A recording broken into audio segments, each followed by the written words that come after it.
juicio político al presidente de Estados Unidos, Donald Trump, arrancó esta semana un juicio abierto, televisado, casi un reality show que uno se pregunta a quién sirve más.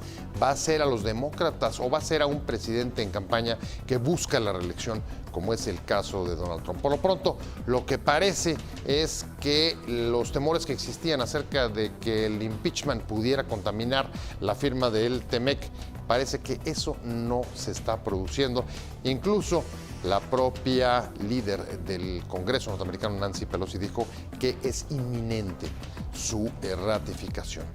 Ambos procesos esta semana marcan desde luego la agenda entre México y Estados Unidos y se proyectan hacia los comicios intermedios del próximo año en Estados Unidos. Soy José Buendía, muchas gracias por estar con nosotros en este programa en el que todas las ideas se pueden cuestionar siempre que se debatan. Acompáñame, vamos a ver unos datos y arrancamos directo aquí en el foro con nuestro debate de hoy. El proceso público y televisado de impeachment contra Donald Trump comenzó esta semana en el Congreso estadounidense como una especie de juicio parlamentario que debe determinar si el presidente cometió algún delito o falta grave en el escándalo de Ucrania, lo que abocaría a su destitución.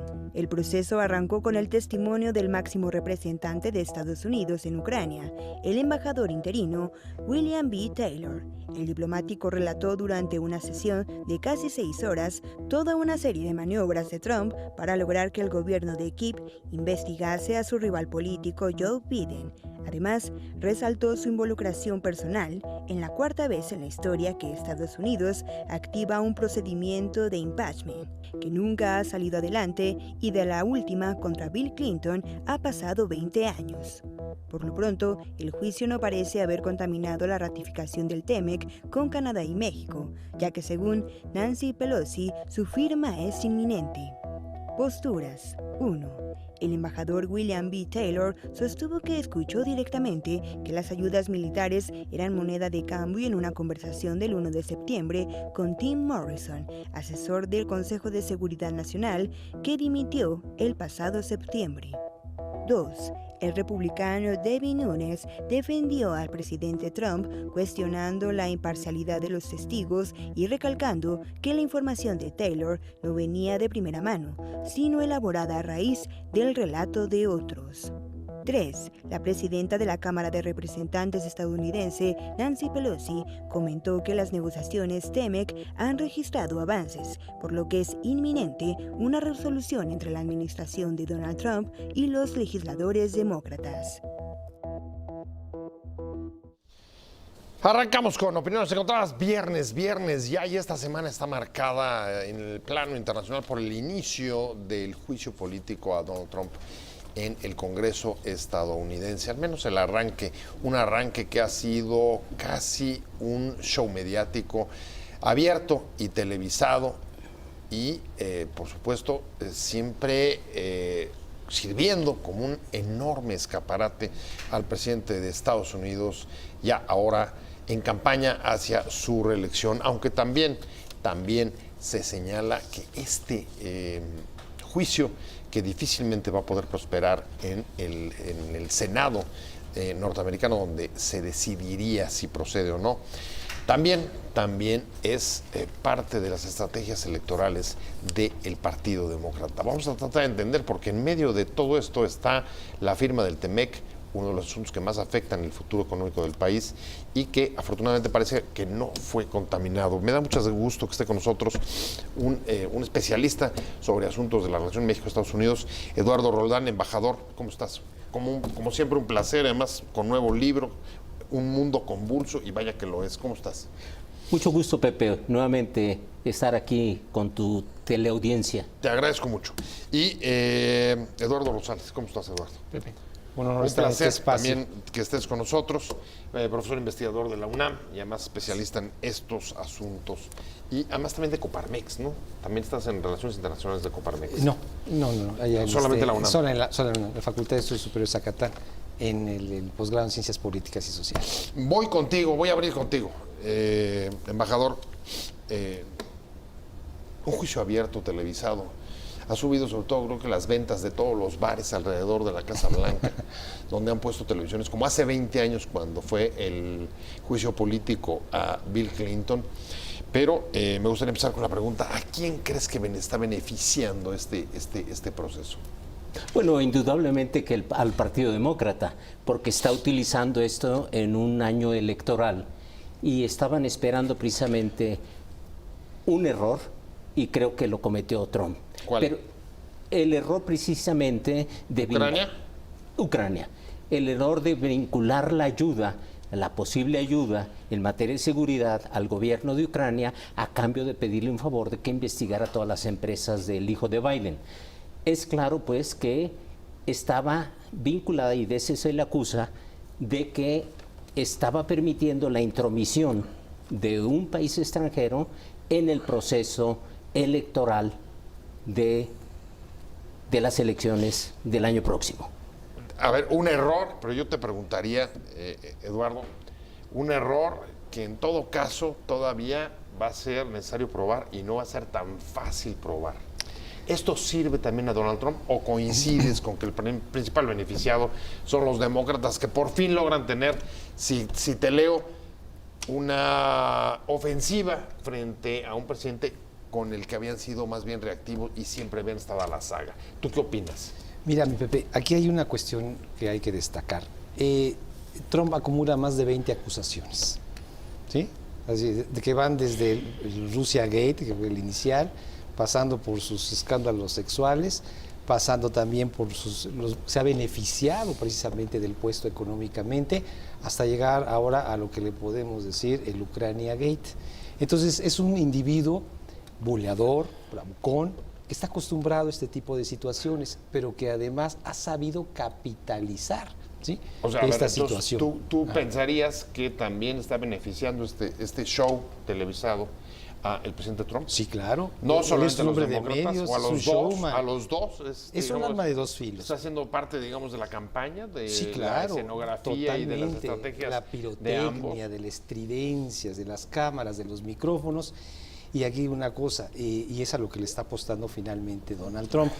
Ahorita está en una fase ya de las audiencias abiertas, ya está el asunto en el Comité de Inteligencia para que después pase al Comité Judicial y después, bueno, ya se determine en la Cámara Baja si procede o no procede el impeachment. Pero le está apostando a que el Senado, que tiene mayoría republicana, pues evidente, es más que probable, sí, no hay que generar muchas expectativas con este juicio político, que en el Senado se venga abajo precisamente y entonces ahí es donde saldría él beneficiado y entonces demostraría a sus electores que es una cacería de brujas, que fue víctima. A ver, ese es el tema. Esto lo sabe perfectamente tanto el Partido Republicano como los demócratas. La dificultad de que donde tiene que tomarse la decisión, que es en la Cámara Alta, así es, se venga abajo y no proceda, no se hallen, digamos, las pruebas suficientes o contundentes para votar, y mucho menos los demócratas. ¿Sigue de todas maneras siendo una buena estrategia para los demócratas? ¿Cómo lo ves, embajador? Bueno, yo creo que sí, porque están precisamente a la ofensiva, habían estado a la defensiva, y esa es la coyuntura para mostrarse activos. Hay que tener en cuenta una cuestión importante: el electorado. Trump juega con el electorado porque como es un buen sociópata, se está haciendo la víctima, que lo están atacando por ser bueno, por defender al electorado americano. Pero hay dos variables, una la económica y otra la política. Hasta hoy la economía de Estados Unidos va más o menos bien.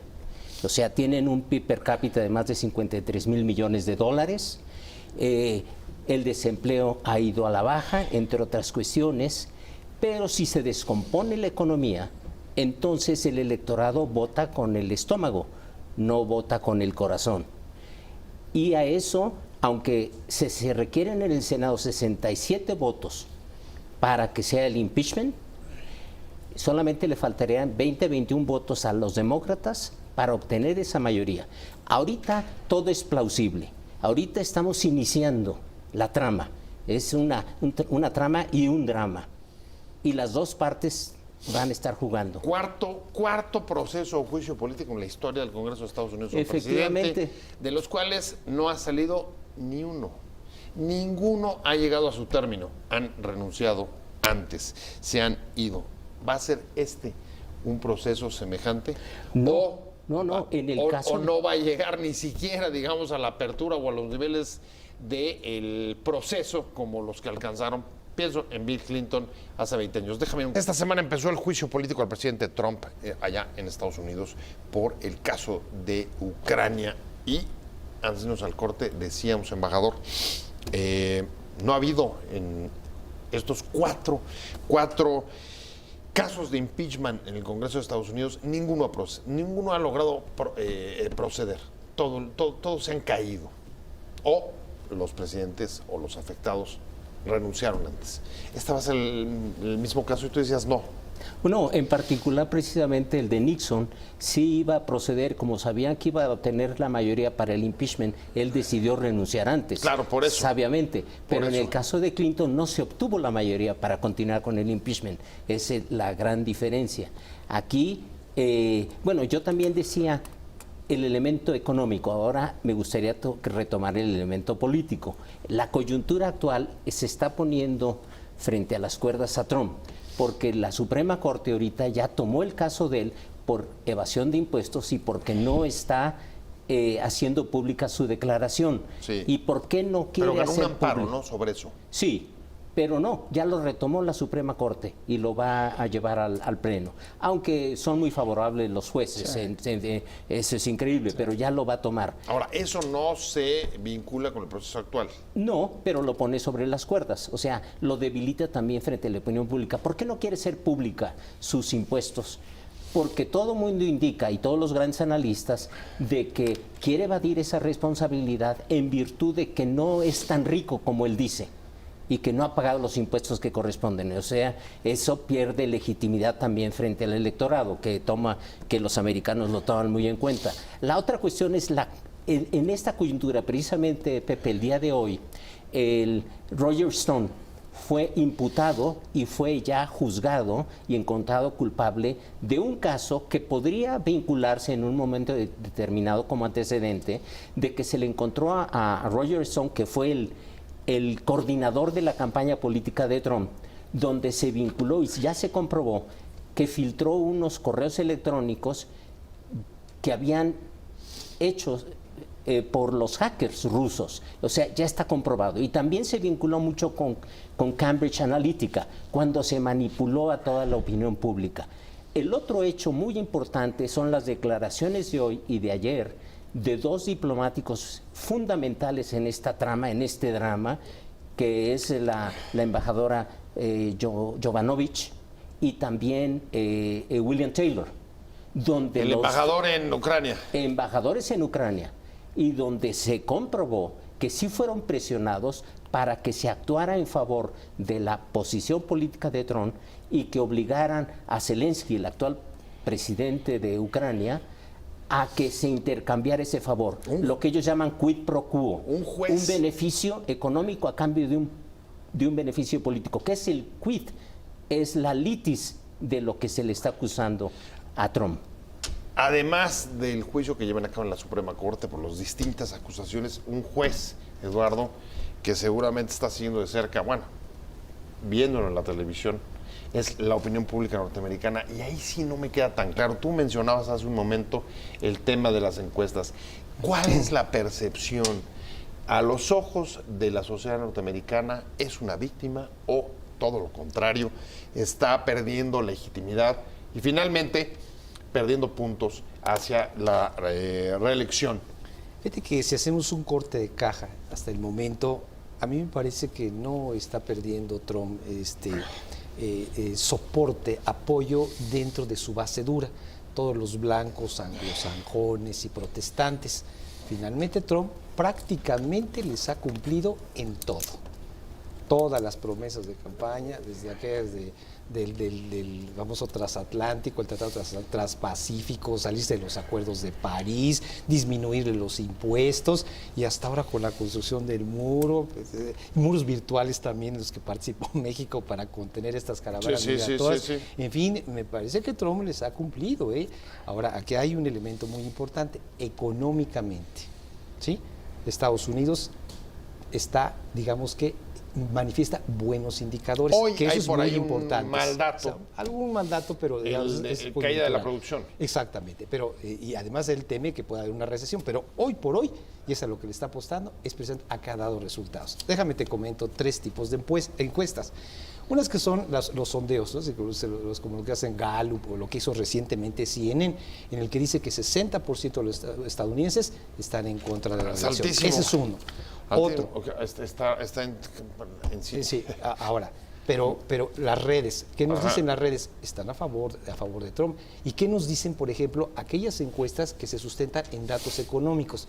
Como por ejemplo aquellas que hizo Raymond Fair, un connotado economista, o como las que hace Oxford Economics o Moody's Analytics, que nos dicen que en las 3 encuestas Trump ganaría en las próximas elecciones, lo cual quiere decir que, como lo dijo en su momento William Clinton, aquí el asunto es lo económico, ¿sí? Lo demás no ha impactado fundamentalmente. Sus índices de aprobación están alrededor del 40%, no se han movido significativamente. Sin duda, son altos, embajador, ¿quieres decir? Como este programa es opiniones encontradas, qué bueno. yo difiero de Eduardo en lo siguiente. Porque hay indicadores. La elección va a ser dentro de un año. Todo puede suceder. Sí, todavía está lejos, Pero está verde. Pero hay ya hechos reales concretos de un descontento en los electores republicanos. Y doy el caso, por ejemplo, de Virginia, donde después de 20 años que estaban los republicanos ganando en el estado, Así es. hoy ya es Lo demócrata. perdieron, así Pero es. así vemos varios estados por toda la República que ya están votando demócrata. Ese es un indicio de que hay un descontento. Entonces, tenemos un año, todo puede Fue suceder. Virginia Yo y coincido en que en lo Kentucky, ¿no? económico, Ajá. si va bien la economía, votarán Trump. Si no va bien, entonces puede ser un gobierno demócrata.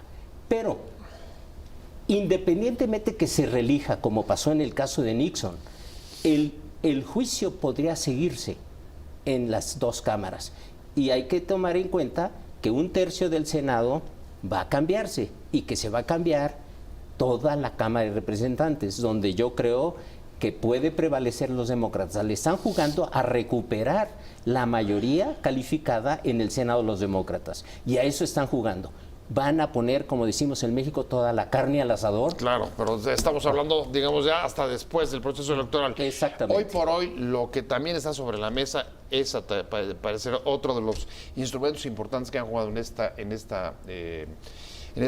carrera hacia la Casa Blanca de unos y otros es el TEMEC. Y afortunadamente parece que los temores que existían de que pudiera contaminarse por el impeachment, parece que eso no está sucediendo. ¿Cómo lo valoras tú eso? No, efectivamente, aquí también hay que tener muy claro. O sea, ¿hay acuerdo entre demócratas y republicanos o se dan cuenta que a ninguno de los dos los perjudica o los dos pueden sacar provecho? ¿Cuáles? Los dos pueden sacar provecho de esta situación. Aquí hay una situación. El TEMEC, que sería pues, el sucesor, ¿sí?, del Telecán, es un acuerdo extremadamente favorable para Estados Unidos. Extremadamente favorable. Luego entonces, bueno, pues beneficia tanto a demócratas como a republicanos y los dos pueden atribuirse precisamente esa victoria. Quizá en algún momento los demócratas puedan condicionar, quizá en un momento dado, pero eso es una cuestión de política, no es de economía, condicionar su aprobación, por ejemplo, a algunos acuerdos paralelos, como fue el caso con el Telecán, ¿sí? Estos ajustes, estas adiciones, pero bueno, pues México es muy obsecuente con Estados Unidos. Pero al que más va a beneficiar es a Trump. Puede llegar, es un éxito con el que llegaría. Sería un éxito, pero si los demócratas se empecinan en echarlo para atrás, podría jugar en contra precisamente de los demócratas. Pero los signos más bien van en sentido contrario. Regreso contigo, me están pidiendo un corte rapidísimo porque estoy viendo justo el último Twitter de Nancy Pelosi diciendo la firma o la ratificación del TEMEC es inminente. Es decir, más bien los signos apuntan a que va a haber una ratificación. Estamos hablando del juicio que esta semana comenzó contra el presidente Donald Trump por el caso de Ucrania y en ese marco también una buena noticia para nosotros, la posibilidad de que en efecto los demócratas hayan finalmente decidido apoyar la firma pronta del TEMEC. Se lo digo porque se pensaba o existía el temor de que el juicio político contaminara la ratificación del TEMEC. ¿Qué fue lo que destrabó? Lo platicábamos hace un momento, embajador. Yo estoy convencido que lo que detonó para que se acelerara la futura ratificación por parte del Congreso de Estados Unidos del TEMEC es precisamente que México cedió y ya ratificó hace 11 años. Se introdujo en el Congreso la Convención 98 de la Organización Internacional de Trabajo. Estuvo congelado una década. Y estuvo una década congelado. En este año se ratificó por el Senado. ¿Y a qué nos obliga? A democratizar los sindicatos en México, donde cada institución, cada empresa va a tener más de un sindicato y las votaciones van a ser secretas y ya no mano alzada. Es decir, se va a acabar el sindicalismo charro tradicional y eso es muy bueno para México porque se va a democratizar el sector laboral. Bueno, hay que echarle un ojo al presupuesto, por ejemplo, la cantidad de recursos que se van a destinar para la modernización pero además de las relaciones laborales. Pero además tenemos que modificar 700,000 contratos colectivos de trabajo. La propia secretaria de Trabajo del actual gobierno dijo que no se tenía la capacidad y se está pidiendo apoyo a instituciones universitarias estadounidenses para modificar y poner al día de acuerdo con el nuevo TEMEC. O sea que todo siempre fue, digamos, esas caminaban por dos pistas, el juicio y por otro lado el TEMEC. Así el TEMEC estaba, digamos, respondía a lógicas distintas. Sí, totalmente. Yo nomás voy a abundar en un detalle. ¿Y por qué pusieron tanto foco, tanta atención en el sector automotriz? El 83% del superávit comercial que tiene México con Estados Unidos, el sector que es responsable de ese superávit es el sector automotriz. Por eso ahí sufrieron las mayores modificaciones. Todo lo demás prácticamente queda igual. El 90% del TEMEC, más bien el 90% es igual el TEMEC al Telecán. Bueno, Uno, y está, dos. pero Sí. está la parte de relaciones laborales. Sí, que esa es una parte Ajá. importante y que yo creo que difícilmente México lo va a lograr y ahí estamos vulnerables, sobre todo en la cuestión de los salarios. Y por otra parte, aquí hay algo importante que destacar, un poquito lo del juicio político. Quizá el principal enemigo de Trump no son los demócratas, son los propios republicanos, porque ahí está Mike Pence, ahí está el Deep State de Estados Unidos y ellos son los que finalmente en el Senado van a decir apoyamos o no apoyamos a Trump. Si le sigue beneficiando a sus intereses, seguro lo seguirán apoyando. Si ven en él una amenaza, también Mike Pence quiere levantar la mano. Él es el vicepresidente de Estados Unidos y saldría altamente beneficiado con con que procederá el impeachment contra Donald Trump. Bueno, lo que sí me imagino que en lo que coinciden es que difícilmente eso se va a producir antes del próximo año. Sí. Totalmente. Sí, totalmente. O sea, ese escenario no lo estamos manejando. Así es. Difícilmente va a ocurrir. Es el inicio de una trama, de un drama que va a tener altos y bajos y que va a depender también de si la economía norteamericana mejora y va bien, indiscutiblemente los republicanos podrán recuperar los espacios y la plausibilidad de que Trump sea reelegido.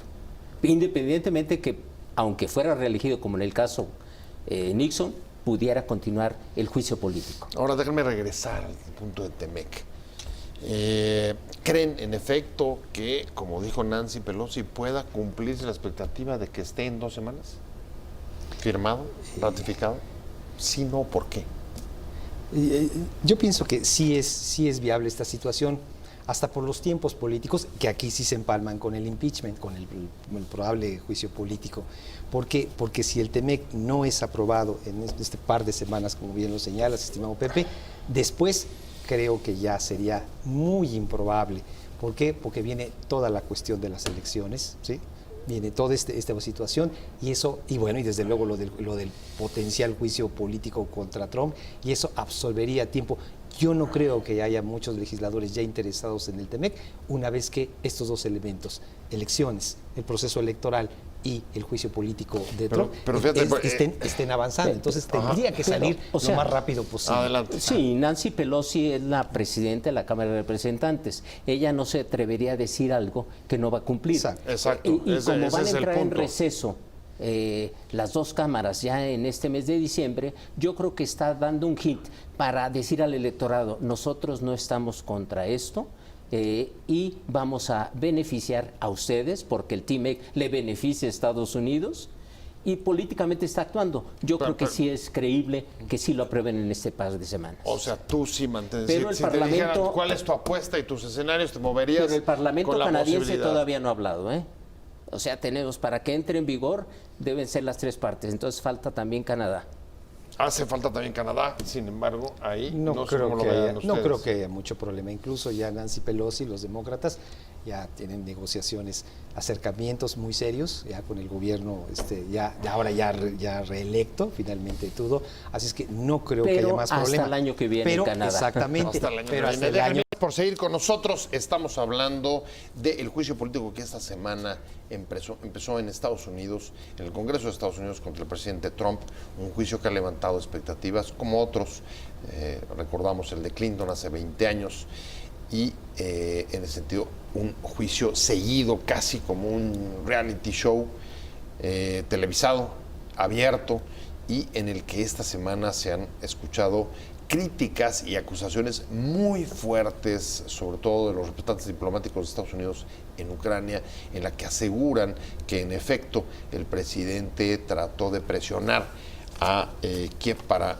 incluso con la amenaza de congelar ayudas económicas para que persiguiera a Biden y a su hijo y de ese modo interferir en el proceso electoral norteamericano. Sin embargo, antes de irnos al corte, embajador, decíamos, junto con esto, ese gran temor de que toda la tensión política de Estados Unidos se concentrara en el juicio de Trump, no ha sido así porque, en efecto, tenemos la posibilidad de que el TMEC sea ratificado en 2 semanas, y eso significa que ha habido tiempo, al menos de los demócratas, para solventarlo. Y también para Trump, para vender la idea de que la economía va a mejorar porque ese TMEC va a ser beneficioso para Estados Unidos, lo cual es cierto.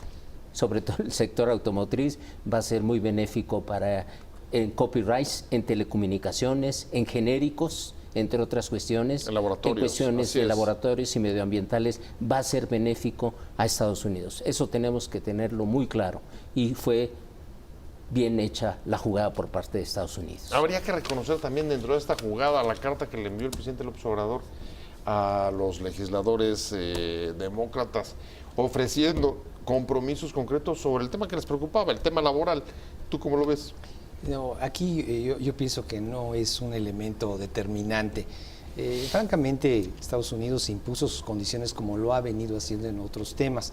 Es una relación, es triste, es penoso, es indignante reconocerlo, pero es una relación subordinada y dependiente la de México, en donde pues una economía 20 veces mayor es la que impone condiciones.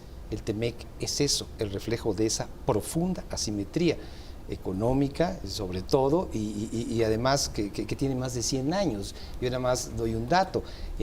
Con Porfirio Díaz, el 80% de nuestras exportaciones iban a Estados Unidos, y después de más de 100 años es exactamente sigue siendo lo mismo, ¿no? Ahora, hay que recordar, traigo también fresco en la memoria una declaración del negociador mexicano del TMEC, Jesús Seade, que decía hace un par de días que la reflexión que han hecho, la última reflexión que han hecho los demócratas sobre el TMEC, especialmente en la parte de laboral, puede darnos un mejor acuerdo a todos. ¿Cómo lo ves? Bueno, ¿Coincides? ¿Crees que es cierto o es, digamos, parte de la defensa de su trabajo? yo creo que en el sector laboral sí es favorable para México porque nos va a ayudar a democratizar todo el sector, todo ese sector en México. Pero quiero hacer una reflexión final en ese sentido. ¿De qué sirve tener 13 acuerdos de libre comercio que presumimos al mundo? ¿De qué sirve que en total son con 53 53 países, pero desde hace 50 años seguimos teniendo la misma relación comercial, 70-80% con Estados Unidos. O sea, allí está, los diplomáticos hemos hecho nuestro trabajo, hemos negociado acuerdos de libre comercio, pero ahora se tiene que cambiar la mentalidad del empresario mexicano para quitarse las baterías, los bulbos que todavía tiene en su cabeza y ponerse chips y empezar a diversificar la relación. El mundo es más mundo que Estados Unidos, sobre todo ahora que China es la segunda economía mundial y que la casa de PricewaterhouseCoopers y Bloomberg y el Fondo Monetario Internacional están señalando que en el umbral 2040-2050 China será la primera economía del mundo. Hay un grillete en el TMEC. Sí, claro. En uno de los acuerdos nos están limitando a que ninguna de las tres partes firme un acuerdo de libre comercio con una economía centralizada, léase China. Pero lo que no entienden es que China, después de ingresar a la OMC, Bueno, ya la cambiaron y ya no es economía centralizada. Así Claro, es, y totalmente. además hay disposiciones sobre denominación de origen y la parte de comercio de partes.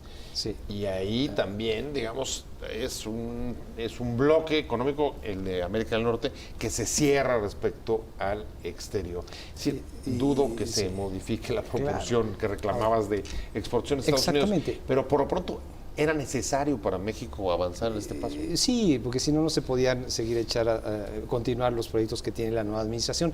Pero déjame compartir algo de fondo. Aquí siempre hay que tener en cuenta que México es una economía posagrícola o preindustrial.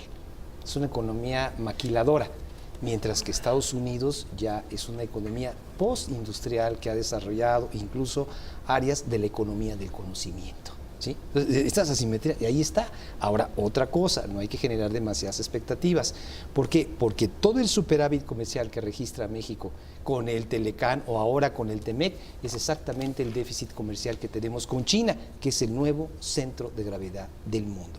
Y Estados Unidos también hay que decirlo, aparentemente tiene una economía sólida, pero está colgada con alfileres, porque en el fondo hay un brutal endeudamiento, 22 billones de dólares, absolutamente impagable.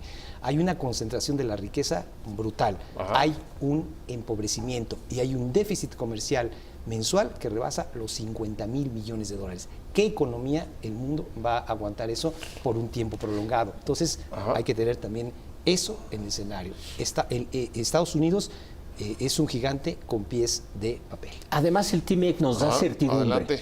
El TMEC nos da certidumbre. Y el nuevo gobierno en México, que lleva ya en el poder un año, entendió muy bien, leyó muy bien este proceso y entendió que había que agilizar para firmar, ratificar, porque esto da certidumbre y los inversionistas a nivel mundial y también de China en el Asia-Pacífico están esperando que se firme para que fluya el flujo de inversiones. Bueno, por lo pronto lo que tenemos entonces sobre la mesa es 2 semanas hasta Pascua, la Pascua norteamericana, para la firma del TEMEC. Y respecto del juicio político, ¿cuáles son los siguientes pasos? ¿Qué es los hitos que hay que esperar? Bueno, yo creo que se debe terminar la investigación porque se está iniciando este procedimiento en la Casa de Representantes, en la Cámara de Diputados de Estados Unidos, en el Comité de Inteligencia que tiene la facultad para llamar, y por eso está Stone, Taylor y todos ellos testificando. Vamos a esperar ahora John Bolton, que dice, porque él se sintió ofendido porque lo despidió. ¿Hablará a favor de Trump o en contra? El exconsejero de Seguridad Nacional. Hay una lista de espera de todos ellos. Es el inicio. Si dicen, tenemos todos los elementos, lo pasan al Comité de Justicia del Senado y allí es donde se analiza en detalle y si se encuentran todos los elementos, se propone al Pleno del Senado para enjuiciar al presidente. O sea, digamos que esta fase del proceso todavía no puede calificarse exactamente como el proceso mismo, como el juicio en sí mismo. No. Es una parte. Es, digamos, el preludio. El preludio lo que permite que pueda llegar El prolegómeno. a ese desenlace. Y déjame decirte una cosa aquí, Pepe, importante. Y yo creo que esto es un espectáculo hollywoodense, no es otra cosa. Sabemos perfectamente que en este comité de inteligencia, evidentemente que van a salir las pruebas en contra de Trump. No es un problema jurídico, es un problema político. Y les voy a decir por qué. Porque son 13 miembros demócratas y 9 republicanos. Así es que tiene mayoría hasta en el propio comité de inteligencia. De ahí pasa al comité de justicia y de ahí se turnará. Tendrán todos los elementos para turnarse precisamente al Senado, que instituye una especie de tribunal, ¿sí? Y ahí es donde realmente va a ser el verdadero juego y rejuego político, es decir, las fuerzas políticas. Eso sí llega. ¿Ustedes sí creen que llegue? Yo pienso que sí llega. Yo también.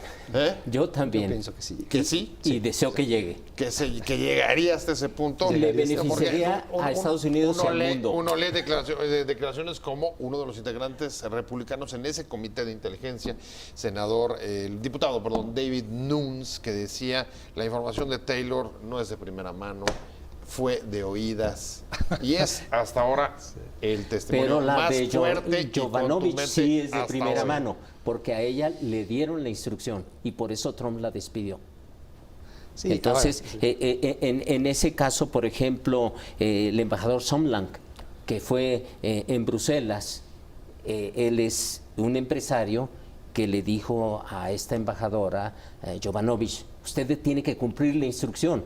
Pero lo que pasa, ella le contestó, es una cuestión ilegal, porque hay una intromisión, sería una intromisión de un gobierno externo en los procesos políticos internos de Estados Unidos. Esa es la cuestión. Entonces, bueno, estamos en el inicio de un drama. El inicio de un drama. Ya me voy bien, es adelante. Fíjate, hay una cuestión también. El hecho de que haya mayoría en este comité de inteligencia por parte de los demócratas significa que ellos seleccionan quiénes pasan precisamente en esta fase de entrevistas abiertas. Eso es una parte importante. Ahora, van 3 personajes y bueno, pues, ¿qué van a decir los demócratas? Descalificar Pero proceso. ahí las grandes defensas, sí, claro. Además están siendo los propios legisladores republicanos en el comité. Ahora, ¿quién van 3? El embajador interino en Ucrania, directo. ¿Quién fue? El secretario de Estado adjunto que se encarga de los asuntos de Ucrania. Pues y hoy fue precisamente la embajadora en Ucrania que fue destituida por el mismo Trump. 3 elementos que empiezan a inclinar la balanza. Eduardo Rosales, muchas gracias. Un placer haberte tenido, embajador Eduardo Rodal. Muchas gracias a los dos, pero sobre todo muchas gracias a usted por...